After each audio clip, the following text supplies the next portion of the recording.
मित्रांनो, माझे मित्र आहे ना इथं ओला उबरच्या भरोश्यावर गाड्या घेतले. त्यांना विचारू आपण धंद्याची काय कंडिशन आहे. तर बघा हेच ते मित्र आहे, बघू शकता तुम्ही गाड्या लावून बसले. काय रे किती वाजता आला का? 5:30 ला येईल.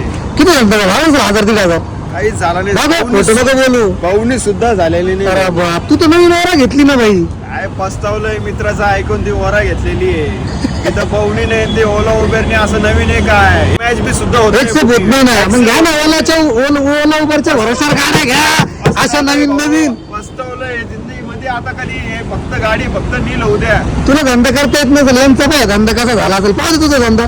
तू किती वाजता आला आता? 6 वाजेपासून आलेलो. बापरे, 9 वाजले. 6 वाजेपासून धंदा नाही. आणि भाऊंनी तर नाही का रिक्षा विकून आपल्याला ओरा घेतलेली. भाऊनी काय म्हणणार तुम्ही भाऊ? तुमच्या काही नाही. ऐकलं आणि गाडी घेतली. आई घातली आणि गाडी घेतली. अशी गंमत झाली माझी. चांगल्या रिक्षात कमीत होतं आणि